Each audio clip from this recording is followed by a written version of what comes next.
Perkenalkan, nama saya Atifa dengan NIM 2404665. Di sini saya coba membahas tentang strategi bangsa Indonesia menghadapi tirani Jepang. Yang pertama ada organisasi putra. Di tengah kekejaman masa Romusa, muncul nama Soekarno yang digadang sebagai mandor dalam program kerja paksa tersebut.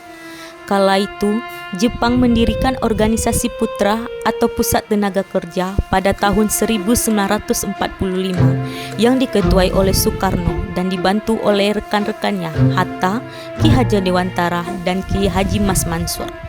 Lembaga tersebut bertujuan salah satunya untuk menarik dan mengakomodasi tenaga kerja rakyat untuk dipekerjakan memenuhi kebutuhan Jepang.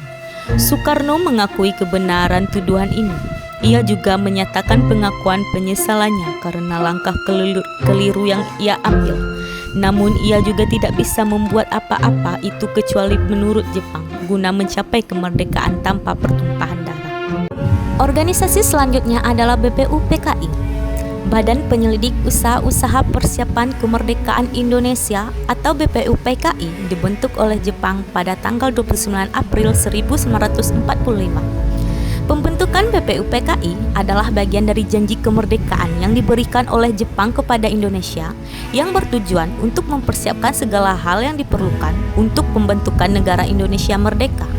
BPUPKI memiliki tugas utama untuk menyelidiki hal-hal penting terkait pembentukan negara Indonesia merdeka dan menarik simpati rakyat Indonesia untuk membantu Jepang dalam melawan sekutu. Selanjutnya ada organisasi gerakan bawah tanah. Sejak masa penjajahan Jepang Center terdengar istilah gerakan bawah tanah. Istilah ini sebenarnya berkaitan erat dengan perjuangan rakyat Indonesia dalam melawan penjajahan Jepang. Setelah Belanda, Jepang memang menjajah Indonesia. Masa penjajahannya antara tahun 1942 sampai dengan 1945. Adapun salah satu bentuk perlawanan tersebut ialah gerakan bawah tanah. Gerakan ini tidak melibatkan senjata. Dalam gerakan bawah tanah ini rakyat Indonesia berupaya untuk menggalang solidaritas secara sembunyi-sembunyi. Dengan begitu rakyat bisa semakin kompak untuk merebut kembali dari tangan Jepang. Latar belakang pergerakan ini berawal saat Jepang menduduki Indonesia karena membutuhkan sumber daya. Sumber daya tersebut Jepang gunakan untuk melancarkan keperluan perang Asia Pasifik. Bahkan Jepang juga mengharapkan dukungan dari pemimpin Indonesia. Hal tersebut tak terkecuali Sultan Syahrir, Soekarno, dan Muhammad Hatta. Ketiganya tegas membelahnya. Akan tetapi para pemimpin mengubahnya, melanjutkan perjuangan kemerdekaan Indonesia. Gerakan bawah tanah tak muncul begitu saja. Ada sejumlah tokoh yang melopori gerakan ini, salah satunya ialah Sultan Syahrir. Dalam pergerakannya, ia mengumpulkan sekolah anggota organisasi dan bekerja sama dengan pemimpin bangsa. Selain Sultan Syahrir, ada juga Amir Syarifuddin. Tokoh ini turut terlibat dalam semata-matai siaran langsung dari penjajahan Jepang dalam gerakan bawah tanah. Kemudian ada Soekarni Kartowidjo. Bersama kelompoknya, ia aktif membenarkan kebohongan yang dilakukan Jepang. Selanjutnya ada Ahmad Subarjo. Ia mengumpulkan tokoh Indonesia yang ada di Angkatan Laut Jepang. Tak hanya itu, masih ada banyak tokoh lain yang juga ikut berjasa. Sebut saja kelompok mahasiswa dan Wikana yang memimpin, anggota kelompok laut. Tokoh-tokoh pahlawan di atas menciptakan pergerakan ini dengan tujuan untuk mendongkrak semangat. Semangat yang menggebu-gebu tersebut sangat penting untuk meraih cita-cita kemerdekaan Indonesia. Dalam meneladani perjuangan pahlawan nasional, sudah semestinya kita belajar dan mengubah wawasan untuk mengatasi kebodohan.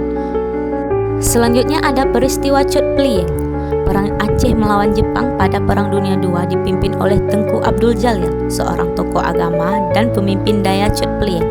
Perlawanan ini terjadi karena rakyat Aceh merasa ditindas oleh kebijakan Jepang. Kronologi perlawanan Aceh terhadap Jepang. Pada 12 Maret 1942, tentara Jepang mendarat di Aceh. Dan pada 10 November 1942, rakyat Aceh di bawah pimpinan Tengku Abdul Jalil menyerang pasukan Jepang di Buloh Gampong, Teunga, dan Chot Plieng. Pada Juli 1942, Tengku Abdul Jalil mengadakan pengajian bersama 400 pengikutnya untuk menyuarakan kritik terhadap penjajahan Jepang. Pada November 1942, Tengku Abdul Jalil gugur dalam pertempuran. Alasan perlawanan Aceh terhadap rakyat Jepang rakyat Aceh merasa ditindas oleh kebijakan Jepang. Tentara Jepang tidak menghormati kehidupan umat Islam. Tentara Jepang berbuat sewenang-wenangnya. Rakyat Aceh tidak menyukai tindakan maksiat yang dilakukan tentara Jepang.